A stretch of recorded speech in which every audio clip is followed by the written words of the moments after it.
Alright, so I told you the only way to get good at this is to practice it a bajillion times. So if you're still hanging out with me on the video, don't feel bad. This is our last one, and the rest of them you're going to do on your own.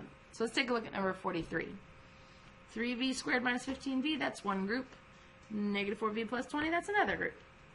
Here I've got 3 and negative 15. Well, 3 goes into both of them, so I'm going to factor that out. And then I have v squared and v. I can factor out a v from there. I'll take it. Then if I divide by 3v on both of these terms, I will see what's left over. My 3's cancel. This v will cancel one of my v's, and I'll have one left over. Negative divided by positive is negative. 15 divided by 3 is 5. And my v's will cancel, so that's all that's left. Cool. Here I have negative 4 and positive 20. Since this is a negative, I know I have to factor out something. And whatever I factor out, it's got to be negative. So let's see. 4. Well, 4 will come out of 4 and 20. So let's go ahead and factor that out. Sweet. V and no v, so I can't factor out any variables. That's okay. I'm going to divide by negative 4, divide by negative 4, and see what I have left over. Here, my negative 4's will cancel, and I have a v. Positive divided by negative is a negative. 20 divided by 4 is 5.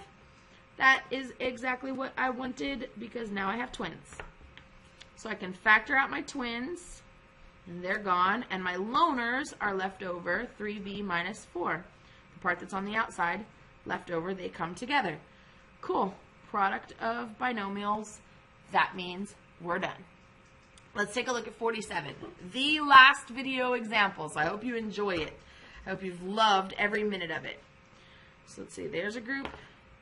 And there's a group.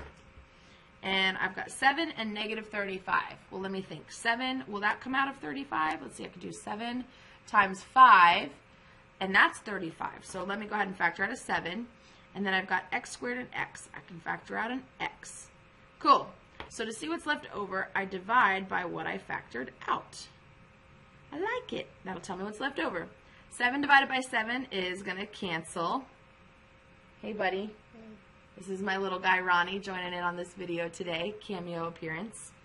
All right, so my 7's cancel. My x is going to cancel one of these x's, and one of them will stay left over, so I'm going to bring that down. Then I have a negative divided by a positive is a negative. 35 divided by 7 is 5. Then my x and my x will cancel, and I'm done. Let's take a look at the second one.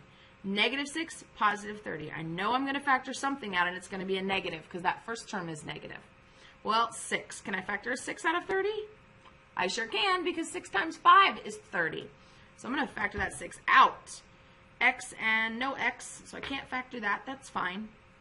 Divide by negative 6, divide by negative 6 because that's what I factored out. That'll tell me what's left over. Here, my negative 6's cancel, and x is left over.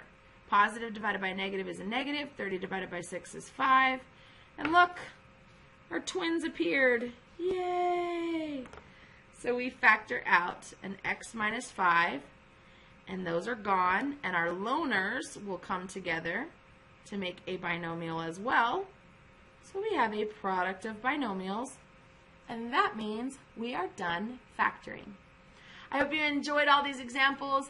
I hope you're having a good time factoring, and I hope it makes you feel super smart because this really is not an easy concept. So if you're getting it, then you are awesome. If you're still struggling, don't feel bad. Bring your questions and your concerns to class, and we'll work on some more together. Otherwise, go ahead and finish up the rest of these, and we will party together soon.